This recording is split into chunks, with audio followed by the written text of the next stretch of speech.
The hallways of Westbrook Music Academy always felt different after the students had gone home.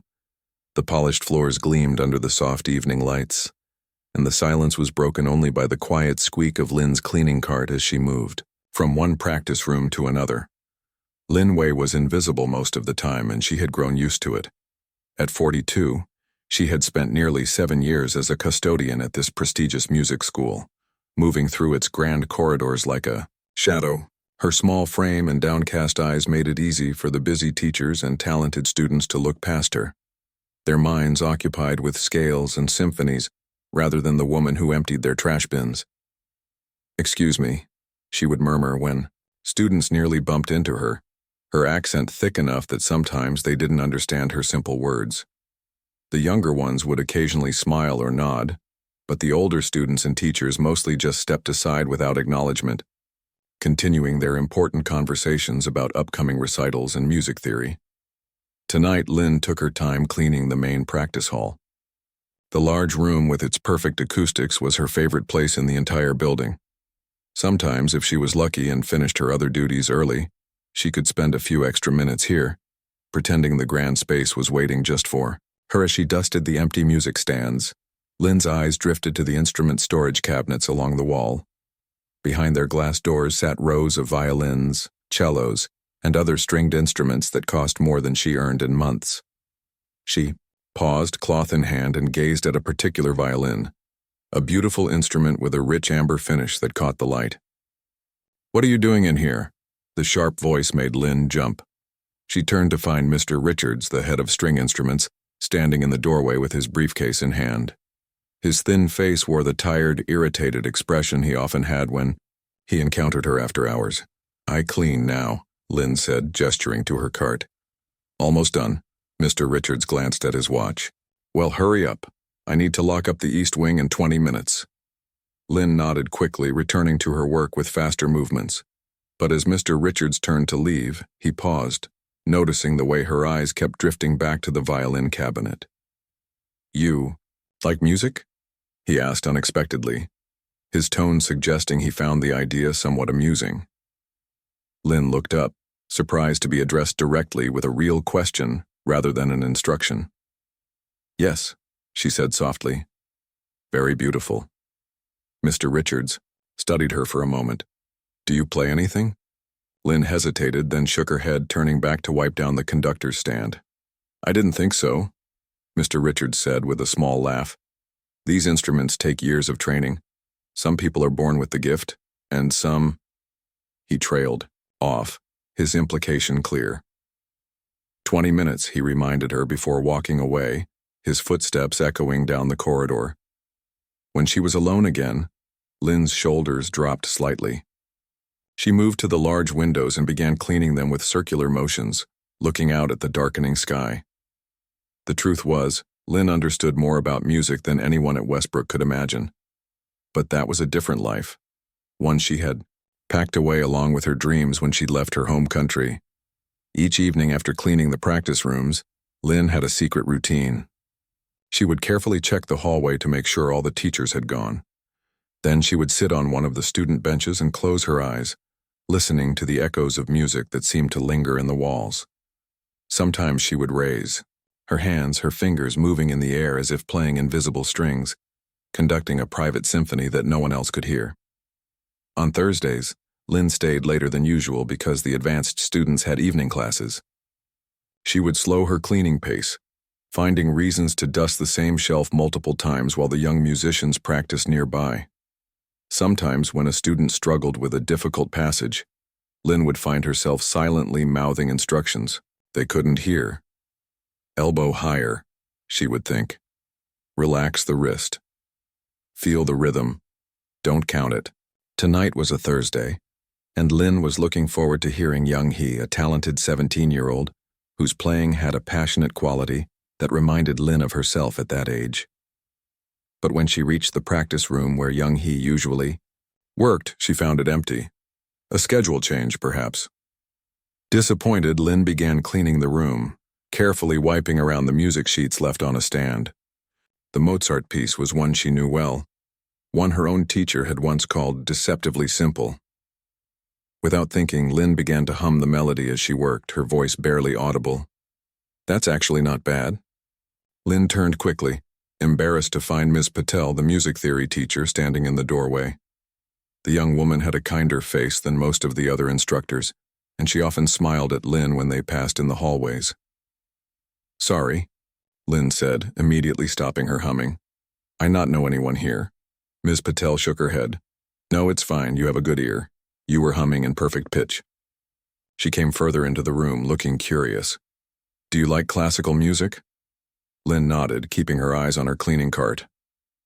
"Mozart isn't easy to hum correctly," Ms. Patel continued, seeming genuinely interested. "Did you listen to classical music growing up?" Lynn hesitated, then nodded again. "In my country, yes." "Where are you from?" Ms. Patel asked, sitting down on one of the student chairs.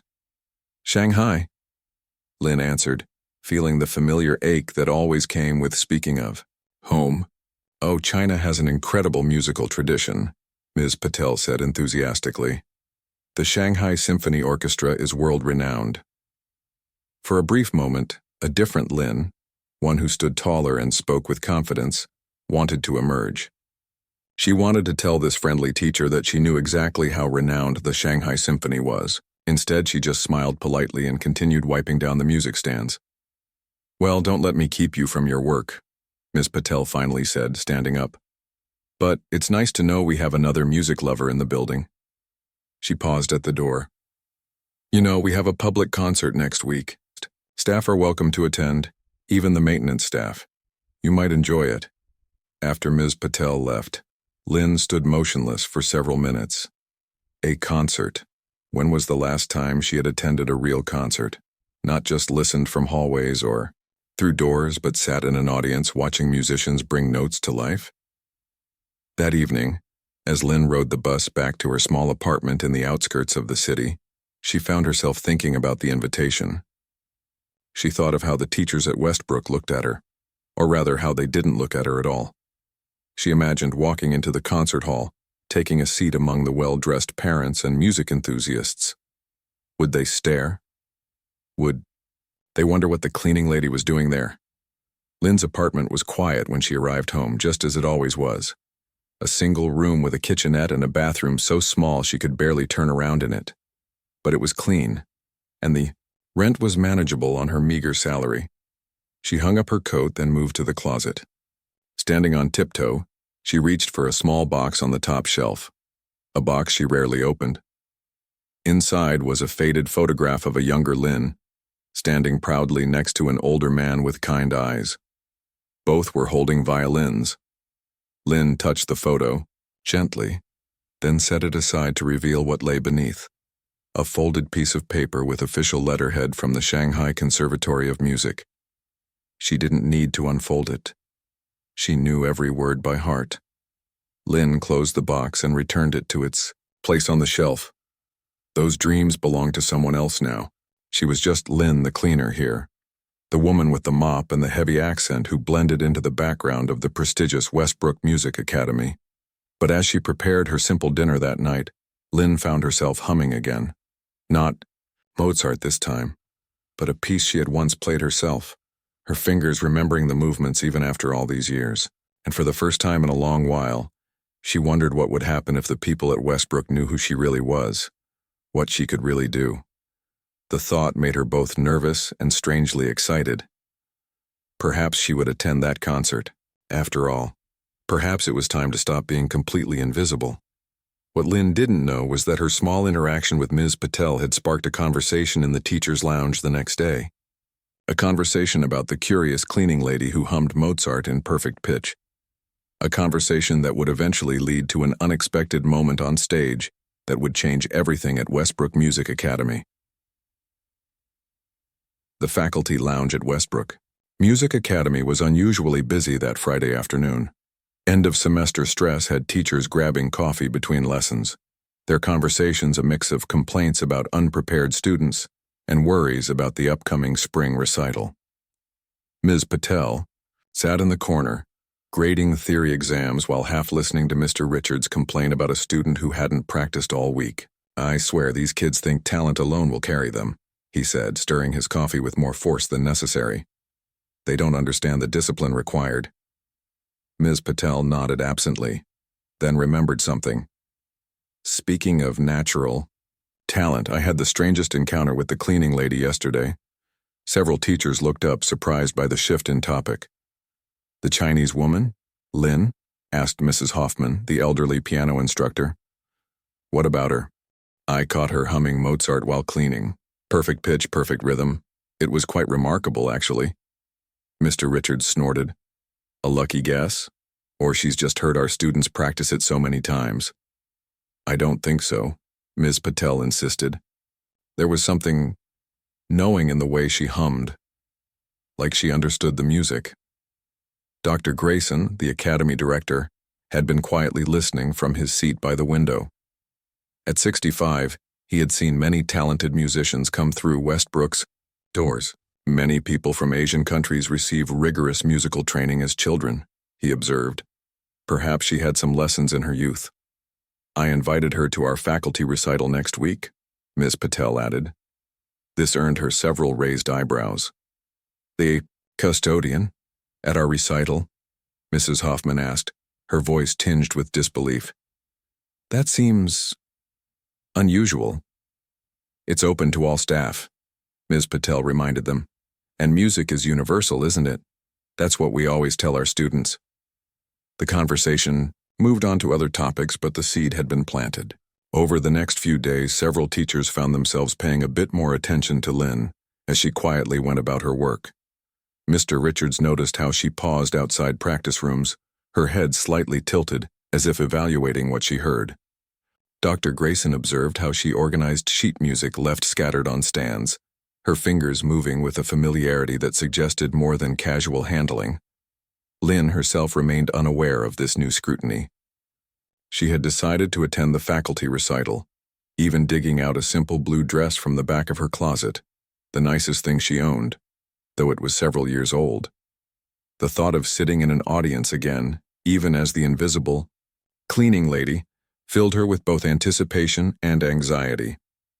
When the evening of the recital arrived, Lin finished her cleaning duties early.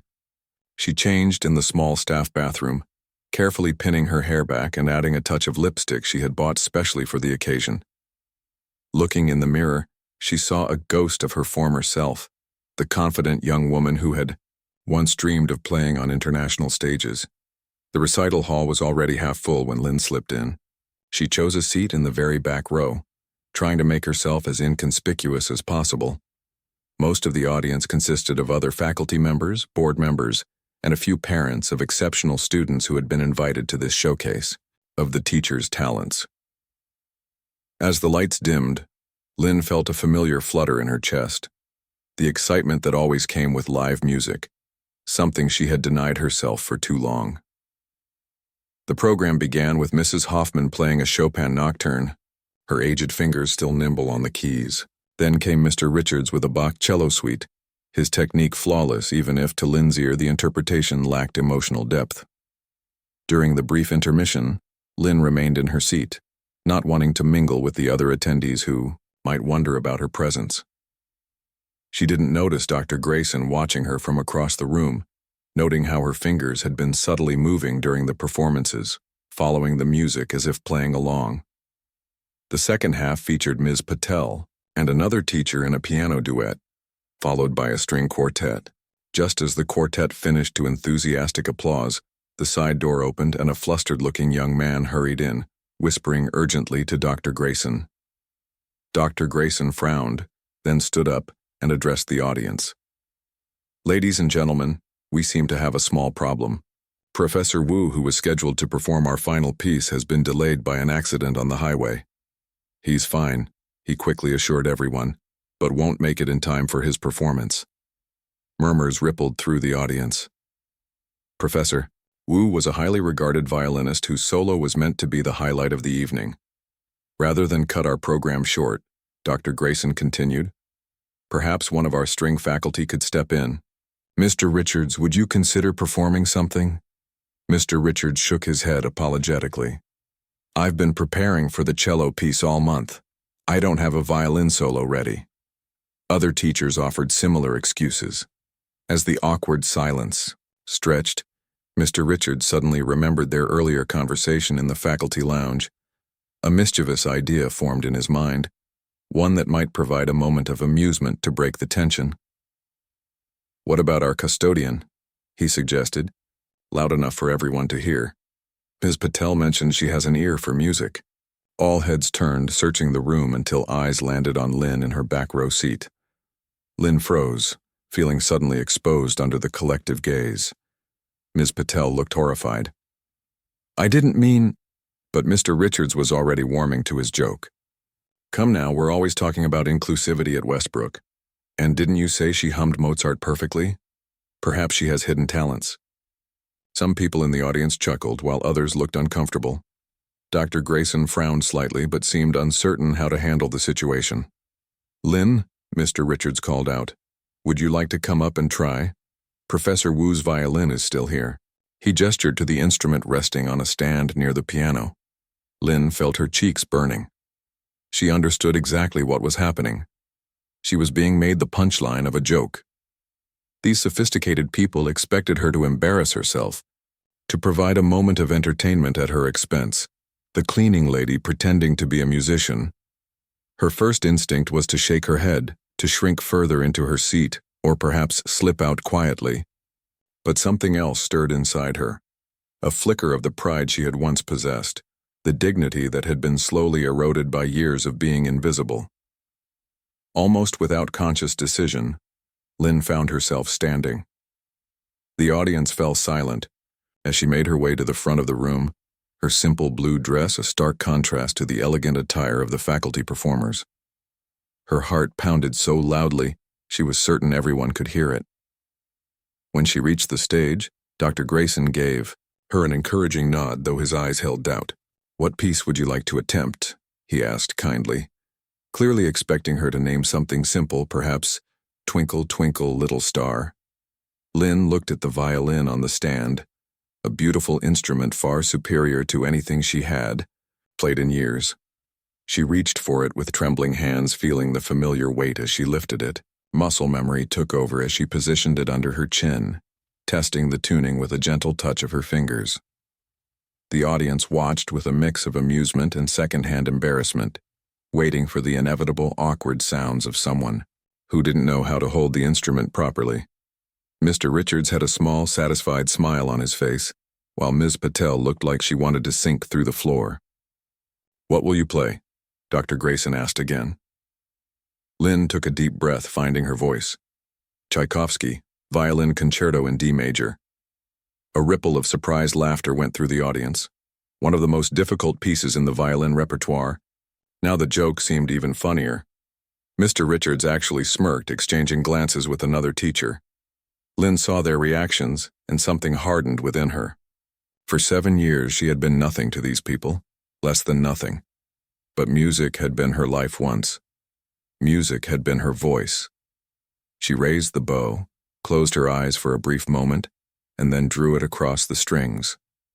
The first note hung in the air, pure, perfect, confident.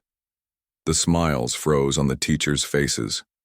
Lynn continued into the opening passage, her fingers finding their positions with unerring accuracy, drawing out the melancholy beauty of Tchaikovsky's composition. After a few bars, she opened her eyes, but she was no longer seeing the stunned faces before her.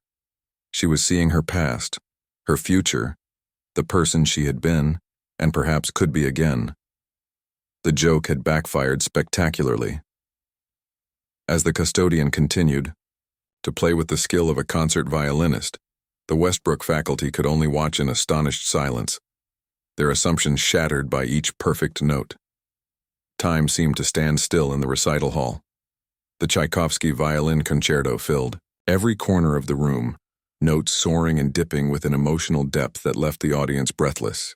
Lynn's fingers flew across the strings with practiced precision, her bow arm moving with the fluid grace of someone who had performed this piece hundreds of times. Mr. Richards' smug smile had vanished completely. He sat rigid in his chair, eyes wide and mouth slightly open. Next to him, Mrs. Hoffman pressed a hand to her chest, her expression a mixture of shock and growing admiration. Ms. Patel had tears forming in her eyes, though she seemed unaware of them. Lynn was lost in the music now. Years of silence fell away, with each note, each phrase. This wasn't just muscle memory. This was her soul speaking through the violin. She had forgotten how it felt to let music flow through her, to become a vessel for something greater than herself. Her body swayed slightly as she played the passionate sections, her face reflecting every emotional nuance of the composition. Dr. Grayson, who had heard world-class violinists perform throughout his long career, found himself leaning forward, in his seat, utterly captivated.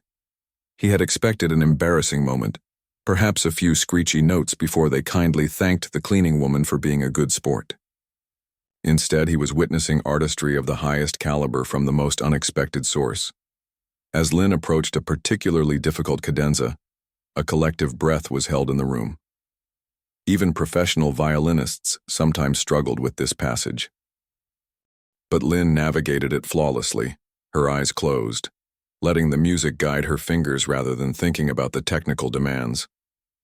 When she finished the first movement, which was all any soloist would typically perform at a recital like this, there was absolute silence. For a heartbeat, no one moved. Then Dr. Grayson stood up, beginning to applaud with an enthusiasm that seemed almost desperate, as if trying to express something beyond mere appreciation. Others quickly joined in, the applause building to a thunderous standing ovation. Lynn D.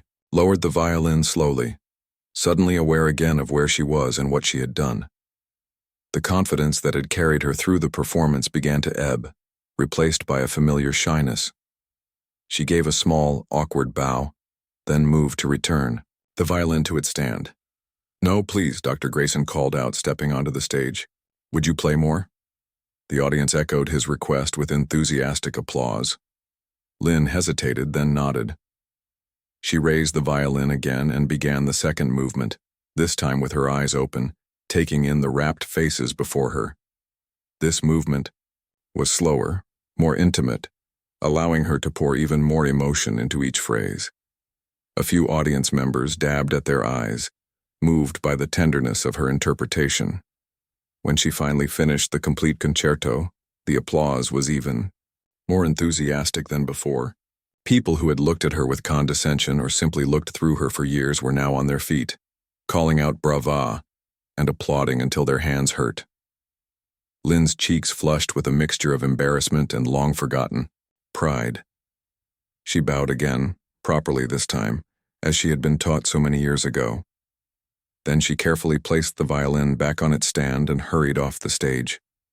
"Wait," Dr. Grayson called, following her into the corridor. "Lynn, wait, please." She stopped, turning to face him with eyes lowered. That was... He seemed at a loss for words. "That was extraordinary. Where did you learn to play like that?" Before she could answer, other faculty members crowded around, all talking at once. "Are you a professional? Have you performed before? Where did you study?" Lynn took a step back, overwhelmed by the sudden attention. Ms. Patel noticed her discomfort and gently intervened. "Give her some space, please," she said, then turned to Lynn with genuine curiosity. "But we would love to hear your story, if you're willing to share it." Lynn looked at the circle of faces, seeing respect in eyes that had previously looked past her. She took a deep breath. "I study at Shanghai Conservatory," she said, in her halting English. "Many years ago, before I come to America." "The Shanghai Conservatory?" Dr. Grayson repeated, clearly impressed. "That's one of the finest music schools in Asia." Lynn nodded. "I was good student, first violin in youth orchestra." "First violin? But that means you were..." Mr. Richards didn't finish his sentence, the implications sinking in. The woman who had been emptying his trash and cleaning his classroom for years had once held a position of honor in a prestigious orchestra. "Why did you leave China?" Mrs. Hoffman asked gently. Lynn's expression clouded. "Political problems. My father, he speak against government. We have to leave quickly." No time to bring papers, certificates, everything left behind. The teachers exchanged glances, beginning to understand. "And when you came to America?" Ms. Patel prompted. Lynn shrugged slightly. "No proof of education. No money for good violin. Need job quickly. I find work cleaning. Is honest work." There was a quiet dignity in how she said this without self-pity. "I apply at music school because I still want to be near music, even if I cannot play." A heavy silence followed her words. Several teachers looked uncomfortable, no doubt remembering times they had walked past her without acknowledgement or spoken about complex musical concepts in front of her, assuming she wouldn't understand. Dr. Grayson cleared his throat.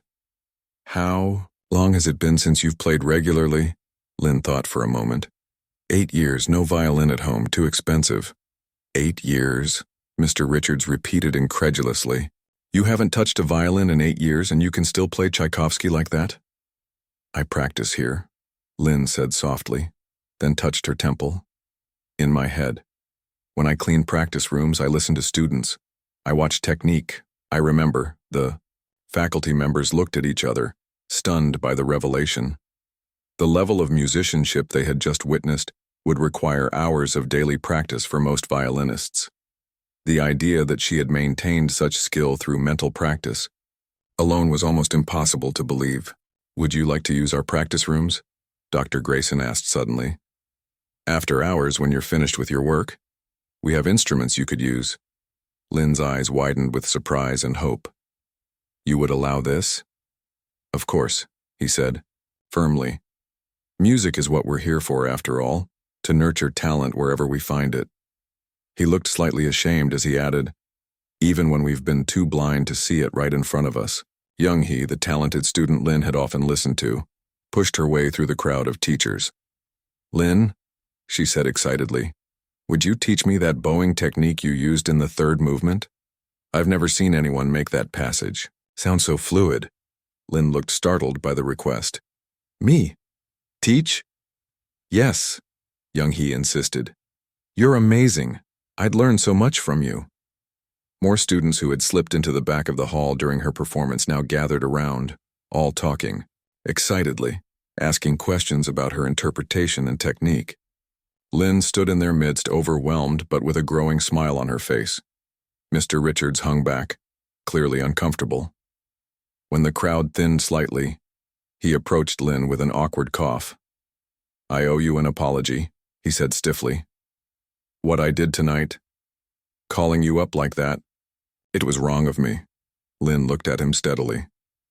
"Yes," she agreed simply. "It was wrong." He flinched slightly at her directness. "I never imagined that cleaning lady could play violin?" She finished for him. "Yes," he admitted, having the grace to look ashamed.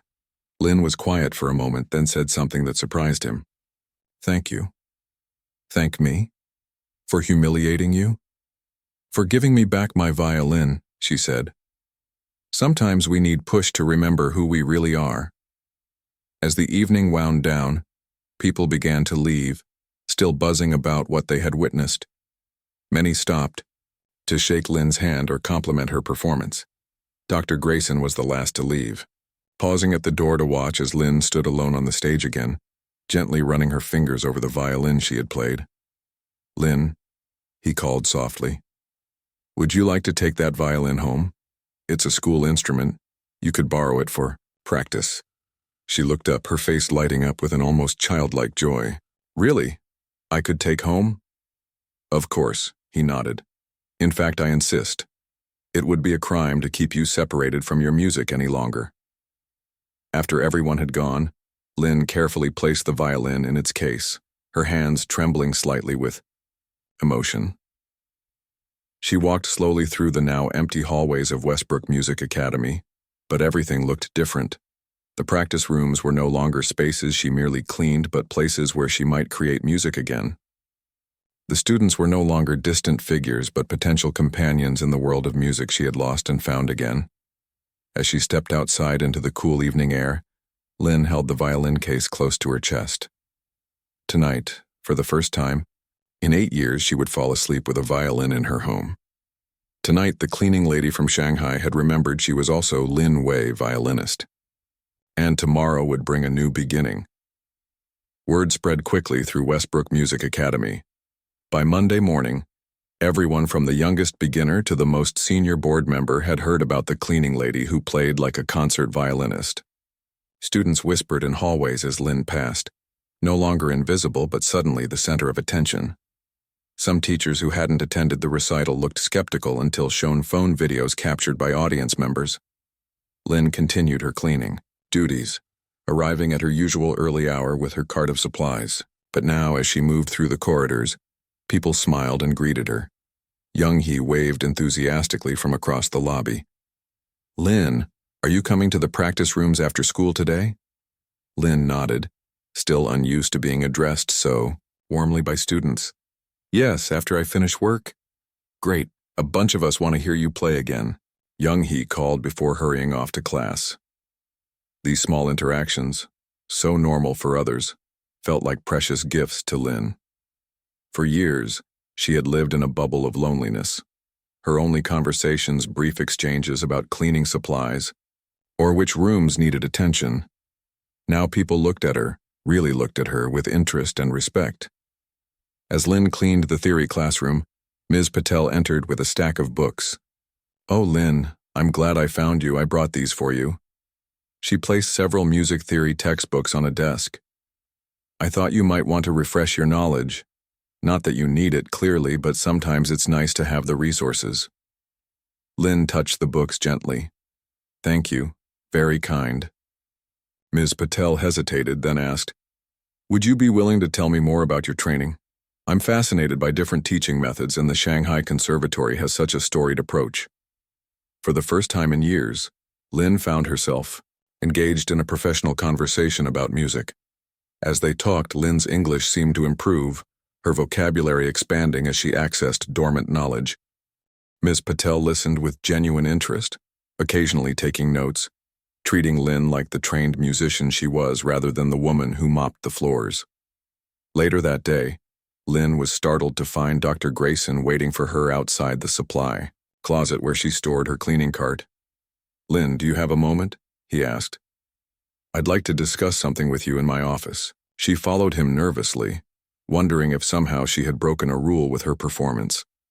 Perhaps borrowing the school violin had been inappropriate after all. She sat stiffly in the chair across from his desk, hands folded in her lap. Dr. Grayson studied her for a moment, then spoke carefully. "Lin, what happened Friday night was extraordinary. Not just your playing, which was remarkable, but the fact that someone with your talent has been working here as a custodian while we had no idea of your abilities." Lin lowered her eyes. "Need job. Music, not pay bills." "I understand," he said gently. "But I wonder if we might find a better arrangement that acknowledges your skills." He leaned forward. "Would you be interested in teaching here?" Lin's head snapped up, her eyes wide. "Teaching? Me?" "Yes, you," Dr. Grayson said with a smile. "We have several beginner violin students who could benefit from your expertise.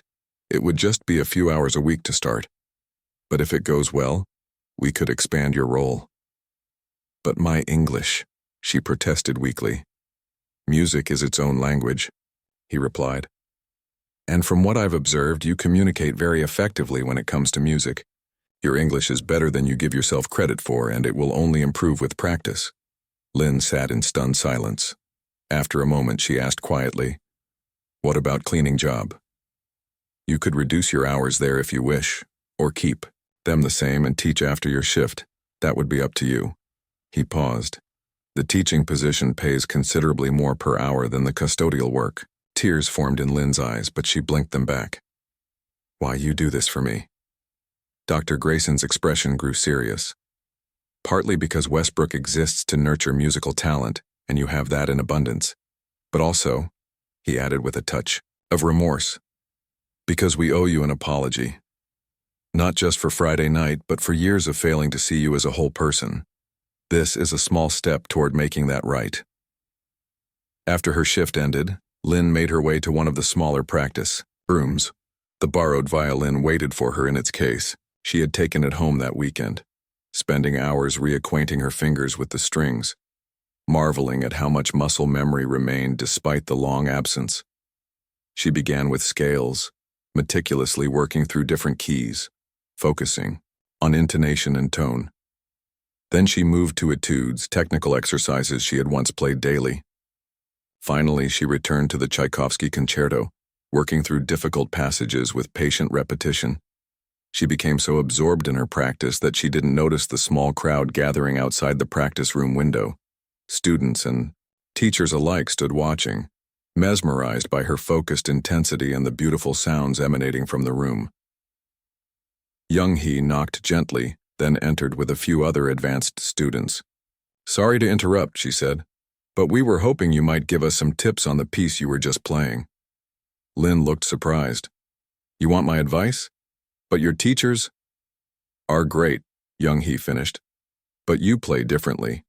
There's something in your interpretation that's so alive. Please, would you show us?"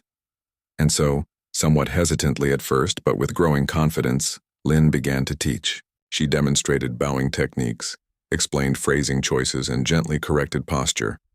The students listened attentively, trying to absorb everything she offered. "Your elbow too stiff," she told one boy. "Music must flow like water, not like robot." She demonstrated, her body relaxed despite the technical demands of the passage. To another student struggling with a difficult run of notes, she suggested, "Don't think fingers, think singing. If you can sing in your head, fingers will follow." The simple wisdom of her instruction, born from years of rigorous training and deep musical understanding, resonated with the students in a way that their regular lessons sometimes didn't. Mr. Richards passed by the room, pausing to observe the impromptu masterclass. His expression was complex, a mixture of lingering embarrassment over his behavior at the recital and genuine surprise at Lynn's teaching ability. After watching for several minutes, he entered the room. The students fell silent, and Lynn looked up warily. "I couldn't help overhearing," he said. "You explained that passage better than I've heard it explained by conservatory professors." He hesitated, then added, "I have a student who's been struggling with the Mendelssohn concerto for weeks. Would you consider sitting in on our next lesson? Perhaps between the two of us we could help him break through his technical barriers." It was an olive branch, a professional acknowledgement that would have been unthinkable just days ago. Lynn nodded slowly. "Yes, I would like that." That evening, as Lynn rode the bus home, she held the violin case on her lap like a precious thing. Her mind was whirling with the day's events, the conversation with Dr. Grayson, the teaching opportunity, the respectful way Mr. Richards had spoken to her. For so long she had buried her identity as a musician, convinced that part of her life was over. Now, it was awakening again. Her small apartment looked different somehow when she entered. She placed the violin case carefully on the table, then went to the closet and once again reached for the box on the top shelf. This time she took out not just the photograph of her younger self with her teacher, but also the certificate from the Shanghai Conservatory and several faded concert programs with her name printed among the performers. Lynn spread these mementos on her table, touching each one gently. They were no longer painful reminders of a lost past, but bridges to her new future. She picked up her phone and, after a moment's hesitation, dialed a number she rarely called.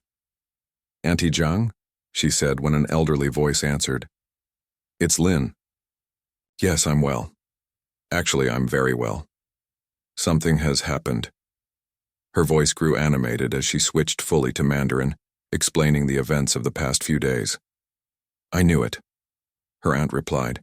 "I always told you that talent like yours couldn't stay hidden forever. Your father would be so proud." Lynn glanced at the photograph, at the kind-eyed man standing beside her younger self. "I think he knows," she said softly. After hanging up, Lynn opened the violin case again. The instrument gleamed in the dim light of her apartment. She lifted it carefully, tucking it under her chin, and began to play. Not a demanding concert piece this time, but a simple Chinese folk song her father had taught her when she was just a child. The sweet, familiar melody filled the small room, transforming it. For the first time in years, Lynn's apartment didn't feel like a place she merely slept between work shifts. As the music wrapped around her, it felt like home. The next morning, Lynn arrived at Westbrook with her violin case in hand alongside her usual cleaning supplies. As she walked through the entrance, the security guard who had barely acknowledged her for years smiled and said, "Good morning, Ms. Wei. Looking forward to hearing you play again sometime." Lynn smiled back, standing a little straighter. "Good morning," she replied. "Yes, I will play again, very soon." She was no longer just the cleaning lady. She was Lynn Wei, violinist and teacher, and this was just the beginning of her second chance. 3 months had passed since the night of the faculty recital. Spring had turned to summer, and Westbrook Music Academy buzzed with preparation for the annual end-of-year showcase. This prestigious event featured the school's most talented students performing for an audience that often included representatives from major orchestras, music colleges, and the local press. Lynn sat in a practice room, listening intently as Young Hee played through a difficult passage of the Sibelius Violin Concerto. The young woman had improved dramatically under Lynn's guidance, her technique more precise and her interpretation more emotionally nuanced. "Better," Lynn said when Young Hee finished. "Much better. But here," she gently took the violin and demonstrated a phrase. "You rush slightly. Music needs to breathe." Young Hee nodded, watching carefully. "I see what you mean. Can I try again?" Lynn handed back the violin with a smile. "Yes. Remember, this part tells story of winter in Finland. Cold, but beautiful. Let audience feel the ice in the air." As Young Hee began playing again, Lynn glanced at the clock.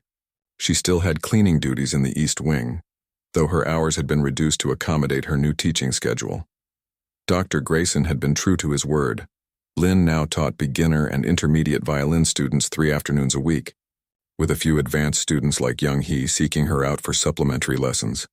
The change in her life had been dramatic, but gradual enough that Lynn had time to adjust. Her English was improving daily through constant conversation about music, and she had begun saving money for her own violin, though Dr. Grayson insisted she could use the school instrument for as long as she needed. "That was beautiful," Lynn told Young Hee as she finished the passage perfectly. "You ready for showcase now?" Young Hee beamed at the praise. "It's because of you, Lynn. Mr. Richards is a good technical teacher, but you helped me find the soul of the music." Lynn shook her head modestly. "You had soul already, just needed to trust it." As they packed up their music, Young Hee asked, "Will you be playing in the showcase too?" "Me?" Lynn looked surprised. No, showcase for students." "But Dr. Grayson mentioned having a faculty performance as well. Everyone's hoping you'll play." Lynn hesitated. The thought of performing formally, before a large audience with critics and professional musicians, made her stomach tighten with anxiety. Playing spontaneously at the recital had been one thing. She had nothing to lose then. But now, with expectations and her growing reputation at the school, the pressure felt different. "I think about it," she said non-committally. Later, as Lynn pushed her cleaning cart through the corridor, she passed the main bulletin board where the showcase program had just been posted. Her eyes widened when she saw her own name listed among the faculty performers, scheduled to play the Mendelssohn Violin Concerto.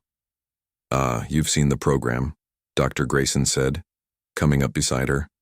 "I hope you don't mind that I took the liberty of adding you to the lineup." "But I never agree," Lynn began. "Consider it a formal invitation, then," he said. "Your playing deserves to be heard by more than just our little community here. The showcase brings in people from across the music world."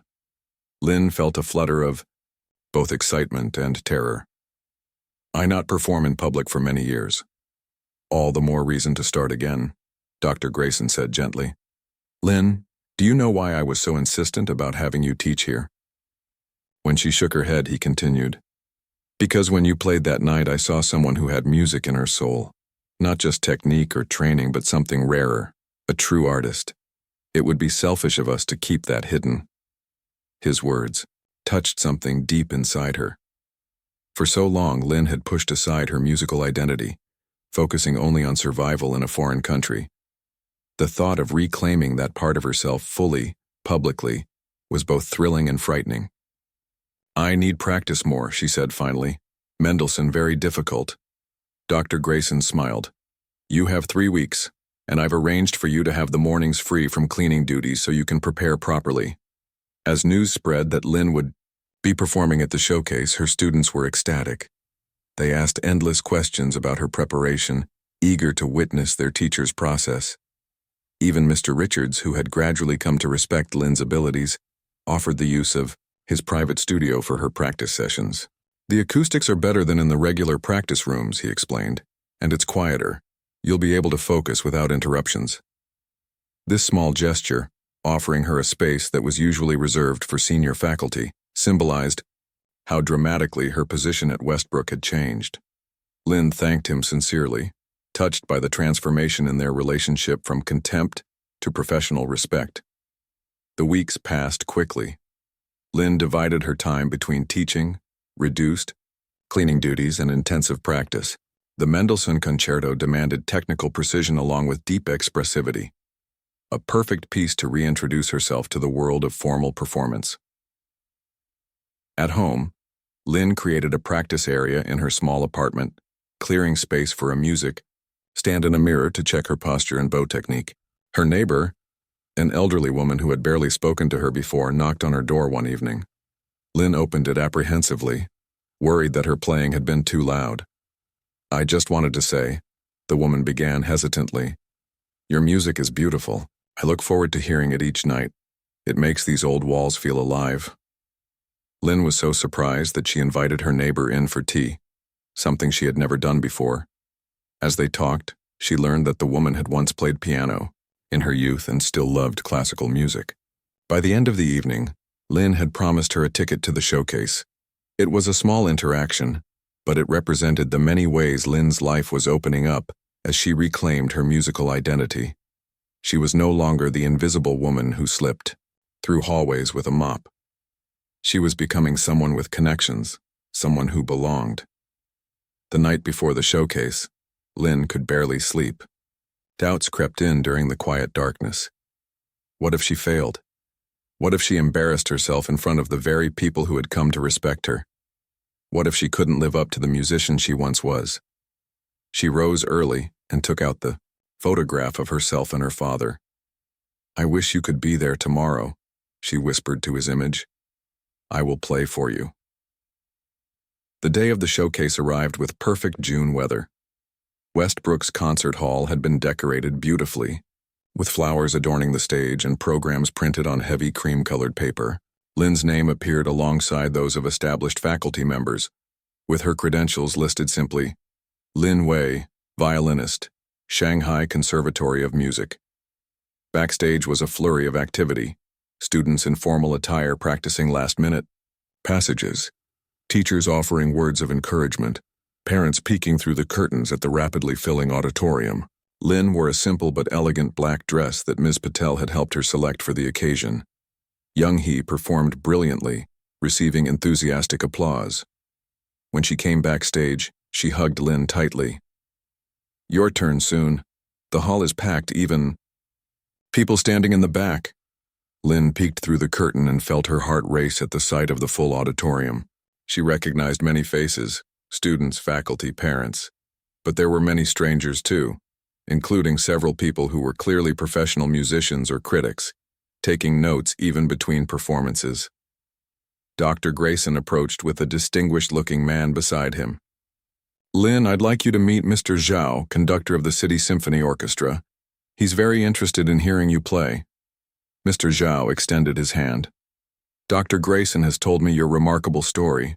I'm intrigued to hear if your playing matches." The tale. Lynn shook his hand nervously, managing a polite greeting. "A conductor. Here specifically to hear her." The pressure mounted and she felt a momentary urge to flee.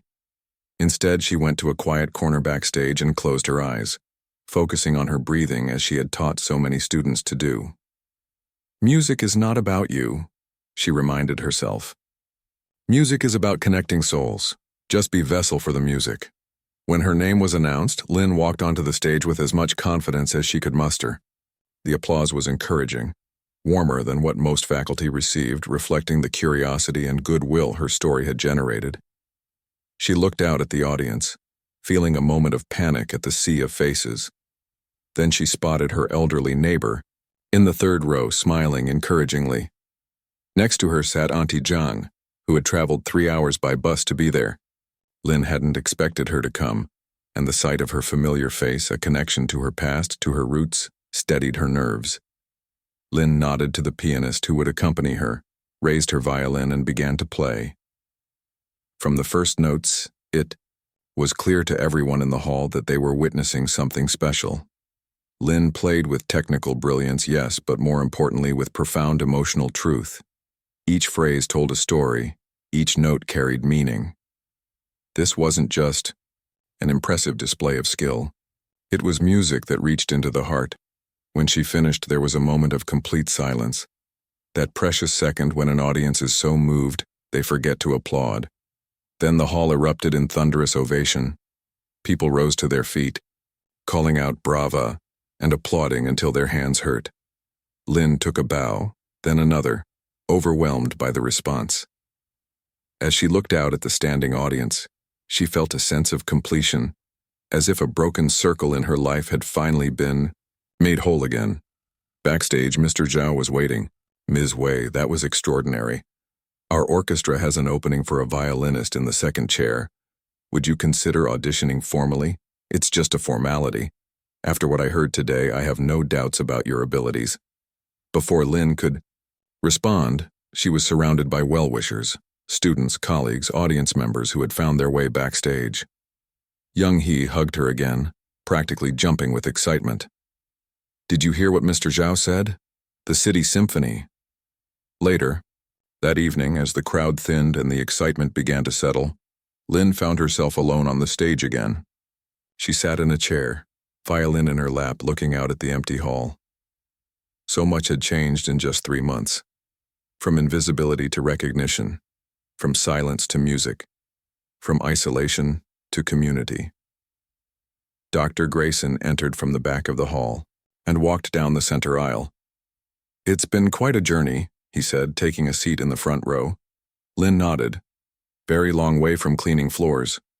"You know," he said thoughtfully, "I've been thinking about what Mr. Richards did that night at the recital.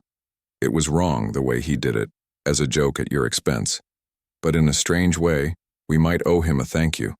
Without that moment, we might never have discovered who you really are." Lynn smiled, running her fingers along the smooth wood of her violin. Sometimes life gives second chances in strange packaging. As they talked about the possibility of her joining the orchestra while continuing to teach part-time at Westbrook, Lynn felt a deep sense of gratitude. The path that had led her here had been difficult and often painful, but it had brought her back to herself. The cleaning lady who was mocked for picking up a violin had reclaimed her true voice. And the music she had carried silently within her for so many years would now be heard by all,